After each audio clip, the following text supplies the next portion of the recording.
Adults live in their minds, but children live in their hearts. In order to reach their mind, we must first engage the heart.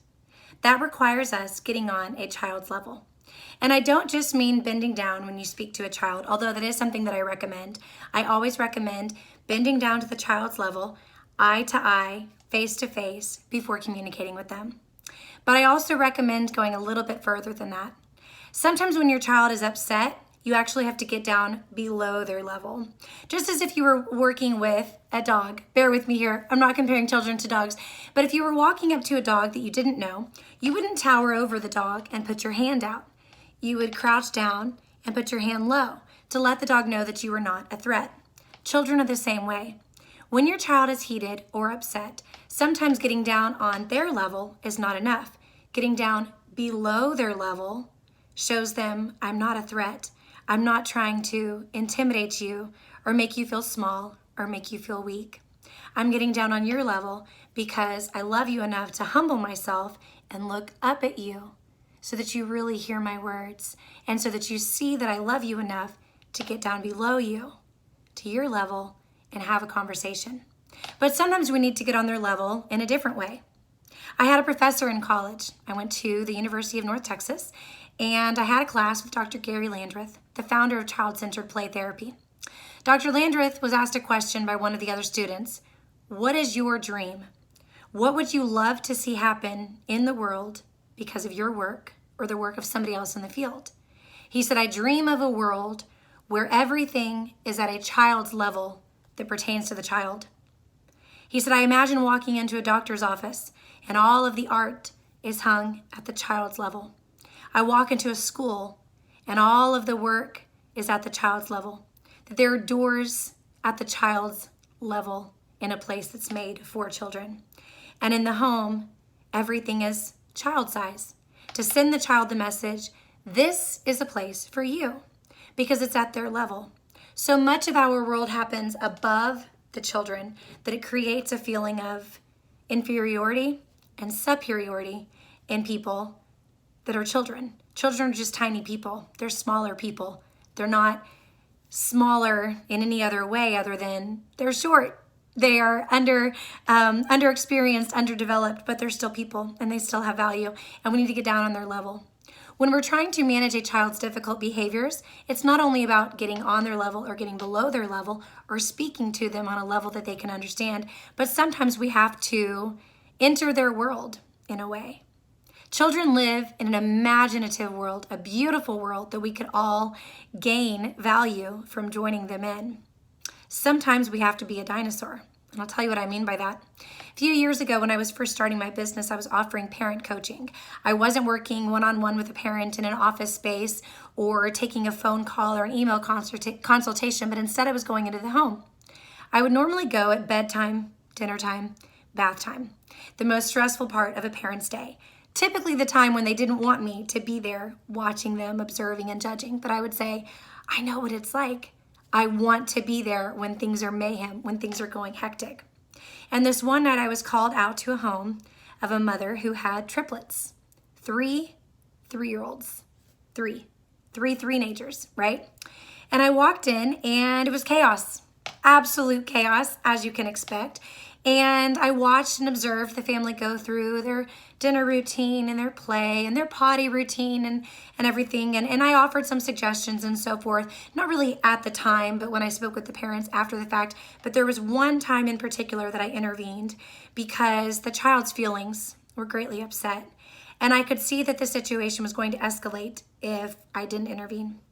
So the three children had taken a bath and they each got out and put on hooded towels that looked like dinosaurs. There was a T-Rex, a Velociraptor, Triceratops, big, huge crown across the head. Two of the kids used the hooded towels to dry off and walked up the stairs. And mother would say, hello, it's time for your lotion. She'd pick them up, put them down, put lotion on their bodies, go pick out a story. The next one, it's time for lotion, put lotion on their bodies, send them off.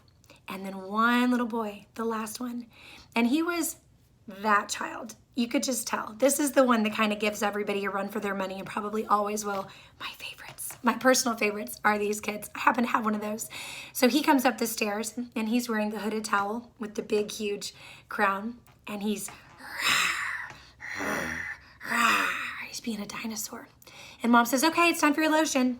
And she tries to put him down like she did the other two. He freaks. He absolutely freaks out. Screaming, yelling, kicking, fighting, punching Mom. Why? Mom didn't know. Do you? He was a dinosaur. He wanted to be a dinosaur. And the only way to work with a dinosaur is if you are a dinosaur. So I watched as the mother became frustrated, looking at me like, what did I do? Why is he so upset? The other two did it. And automatically I could see her comparing him to the other two as if there was something wrong with him because he didn't do what the other two did. They are their own people. He is his own person. He is no longer a 3-year-old today, right now, in this moment. He's a dinosaur. And I said, Mom, you gotta be a dinosaur. And she looked bewildered, confused. Some of us have kind of lost that ability to just jump in and play with our kids. And so I said, can I intervene? So I said, dinosaurs have scaly skin. And I started acting like a dinosaur, and I squished the lotion in my hand. You know, and I'm making all these funny, silly sounds. I'm covering his body with the lotion. The lotion was very important, by the way, because all 3 of them have very bad eczema. So it was not okay to go to bed without moisture on your skin. So I jumped in, and dinosaurs have scaly skin. And I'm like, this is from an egg, from a Maiasaura, you know, whatever I know about dinosaurs. I was using that in my play with him. And then I said, dinosaurs need PJs to sleep in the jungle. And I'm doing all of this, and it was fine. And he goes and picks out a story, and he goes to bed. This is the type of way that we get on our child's level. Sometimes we have to let go of our adult nature, which is to be buttoned up and civilized and follow the rules and so forth. And we just kind of have to be silly with our kids. And oftentimes we'll see the negative behaviors, the tantrums, kind of go away. When my kids eat waffles in the morning, I tell a story about Waffleville, and as I'm putting the jelly on it, or maybe it's honey, or maybe it's lemon curd, whatever it is, I tell a story about that coming down from the sun. And I sprinkle powdered sugar on it, but it's not powdered sugar, it's snow. And sometimes we have eggs in the morning, and the eggs were from the Tompton who visited us in the night. He went to the farm next door and he stole some of the eggs. And I tell this story because my kids don't like to eat eggs. A lot of times they get very tired of them, but I love them to start their day with protein in their diet. So sometimes it's a gnome, sometimes it's a Tompton. Sometimes I might put a little bit of color into their pancakes. Not all the time. I like to mix it up. I don't want anything in my family to be expected so much that when I don't do it, there's a meltdown, because then you can't win for losing. But I do like to get silly with them. Last night they were in the bathtub, and I had been cleaning. They hadn't been paying any attention to me. I hadn't been paying any attention to them, and I wanted to get their attention. So I ran by and I mooned them, and they laughed hysterically. And then that spawned into, you know, doing the Austin Powers stair stepping things, you know, by the bathroom where it looks like I'm going down a flight of stairs. And then I did the canoe, and I was doing anything silly that I could come up with to make them laugh. Sometimes when I wrap them up in a towel, I wrap it in a certain way that when I throw them on the bed, I can pick it up and they go rolling across the bed, whatever it is. But we have to get silly with our kids.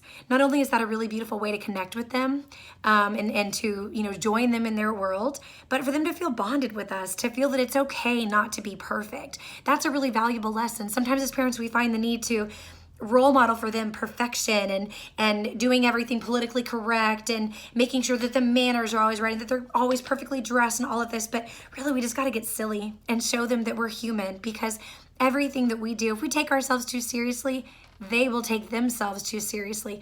And how that manifests and shows up in childhood comes out as anxiety, insecurity, lack of confidence, not wanting to try anything because they are worried that they might fail. If they can't do it perfect, they're not going to try it at all. And we have that a lot of times with young children. So I really encourage you to get on their level, put things at their level when you can, put things accessible to them as well so that they don't feel inferior. Water jugs are at their level. Towels are in a drawer or a space where they can get one if they make a mess. Perhaps there's a small broom that they know is theirs when they make a mess. There's a shoe bin. There are hangers that are their size. Their clothes are in a way that it's easy to put on and take off. These are all ways that we can meet children where they are and let them feel big in a world that is so much bigger than they are. Let them know that they are valuable. Even though they're small, they can do big things. Sometimes you gotta be a dinosaur.